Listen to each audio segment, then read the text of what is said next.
اعوذ باللہ من الشیطان الرجیم بسم اللہ الرحمن الرحیم الحمد للہ وکفا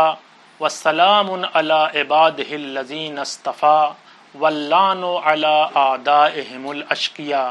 اما بعد. ناظرین محترم، سلام علیکم ورحمۃ اللہ وبرکاتہ.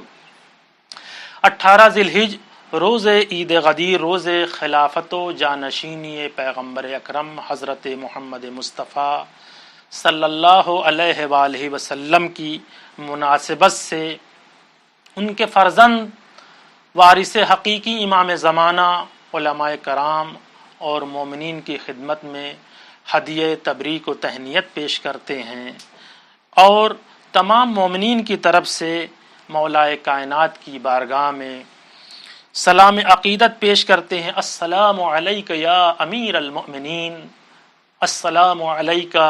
یا یعصوب الدین، السلام علیک یا قائد الغر المحجلین علی ابن ابی طالب علیہ الصلاۃ والسلام. مولا امام رضا علیہ السلام فرماتے ہیں کہ جب عید غدیر آئے تو ایک مومن دوسرے مومن سے ملاقات کرے اور اس طرح سے مبارکباد پیش کرے. الحمدللہ الذی جعلنا من المتمسکین بولایت امیر المؤمنین علی ابن ابی طالب علیہ الصلوۃ والسلام. یعنی تمام تعریفیں اس اللہ کی ہے کہ جس نے ہمیں امیر المؤمنین حضرت علیہ السلام کی ولایت سے تمسک رہنے والوں میں قرار دیا ہے. ناظرین محترم، آج کی اس مختصر سی ویڈیو میں مولا کائنات حضرت علی علیہ السلام کی خلافت و جانشینی کے بارے میں بعض عقلی اور نقلی دلیل پیش کرتے ہیں جس کے ذریعے سے یہ ثابت ہو جائے کہ مولا علی حضرت رسول اکرم صلی اللہ علیہ وسلم کے بلا فصل خلیفہ اور جانشین ہیں.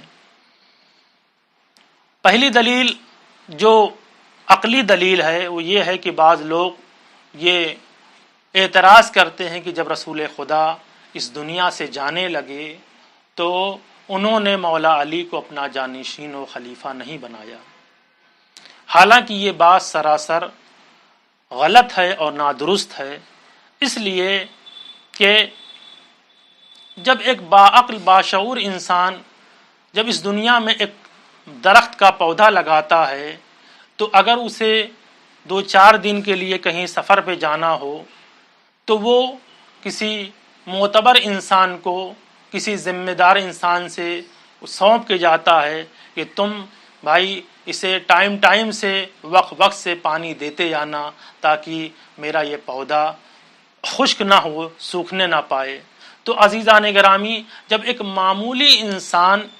ایک درخت کے بارے میں اتنا فکر مند ہوتا ہے کہ اس درخت کو ایسے چھوڑ کے نہیں جاتا ہے پودے کو، بلکہ کسی کے حوالے کرتا ہے کہ ٹائم سے اس میں پانی دے، اس کی نگہبانی کرے، اس کی دیکھ ریکھ کرے، تو وہ پیغمبر جو عقل کل ہے،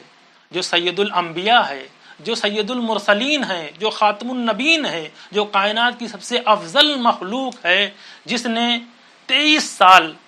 دین اسلام کے شجر کو، دین اسلام کے درخت کو جس نے لگایا، سینچا، جب وہ اس دنیا سے جانے لگے گا تو کیا اس کو بغیر محافظ کے، بغیر نگراں کے اسی طرح سے چھوڑ کر چلا جائے گا؟ یہ بات عقل قبول کرنے کے لیے تیار نہیں ہے. اس کا مطلب یہ ہے کہ رسول اپنے جانے سے پہلے مولا کائنات کو اپنا جانشین اور خلیفہ بنا کر گئے. اور دوسری بات یہ ہے کہ آج تک مسئلہ خلافت کے بارے میں یہی ہے کہ مسئلہ خلافت کے بارے میں بحث چالو ہے، اور بحث ہے کہ مسئلہ خلافت جمہوری ہے یا منصوص من اللہ ہے. 2 طرح کے نظریے مسلمانوں کے درمیان پائے جاتے ہیں اور مسئلہ خلافت ابھی تک حل نہیں ہو سکا کہ آیا یہ خلافت جمہوری ہے، یعنی جمہوری ہونے کا مطلب یہ ہے لوگوں کی منتخب شدہ ہے، لوگوں کی بنائی ہوئی ہے، لوگوں کی چنی ہوئی ہے، یا منصوص من اللہ ہے، یعنی اللہ کی طرف سے بنائی گئی ہے خلافت. اب 2 ہی نظریے ہیں. اگر خلافت جمہوری ہونا چاہیے ہونی چاہیے، یعنی لوگوں کی منتخب شدہ، عوام کی طرف سے سلیکٹ کی ہوئی ہونی چاہیے، تو جو پھر مسلمانوں کا جو نظریہ ہے، جو اہل سنت کا نظریہ ہے، وہی صحیح ہونا چاہیے۔ لیکن اگر ہم یہ مانیں کہ نہیں، خلافت جمہوری نہیں بلکہ منصوص من اللہ ہونا چاہیے، یعنی اللہ کی جانب سے وہ انسان، وہ خلیفہ منتخب ہونا چاہیے، سلیکٹ ہونا چاہیے، تو اس صورت میں اہل تشیع اور شیعوں کا نظریہ درست ہونا چاہیے۔ لیکن یہ کیسے صحیح ہو، اس کا فیصلہ کیسے کیا جائے؟ تو حالانکہ یہ کوئی مشکل بات نہیں ہے، انسان غور و فکر کرے تو یہ مسئلہ حل ہو سکتا ہے۔ اگر آپ یہ مانیں کہ اگر نبوت جمہوری تھی یعنی لوگوں کی بنائی ہوئی تھی، تو خلافت بھی جمہوری ہونا چاہیے۔ لیکن اگر ہم یہ مانیں کہ نہیں، نبوت اللہ کی طرف سے ہے، اللہ کی طرف سے نبی آیا ہے، تو اب جو اس کا جو خلیفہ ہوگا، جو جانشین ہوگا، وہ بھی من جانب اللہ ہونا چاہیے اور اللہ کی جانب سے ہونا چاہیے۔ اور اس کو سمجھنے کے لیے ہمیں قرآن کا سہارا لینا پڑے گا کہ قرآن نے پیغمبر کے بھیجنے کا مقصد کیا دیا ہے، بعثت پیغمبر کیا ہے۔ اگر بعثت پیغمبر صرف یہ ہے کہ پیغمبر آ کر دنیا میں ایک دنیاوی حکومت تشکیل دیں، یہ پیغمبر کا بھیجنے کا مقصد ہے، یا پیغمبر کے بھیجنے کا مقصد یہ ہے کہ کچھ اور تھا، تو اس کے سلسلے میں قرآن مجید کے سورہ جمعہ میں ارشاد ہوتا ہے والذی بعث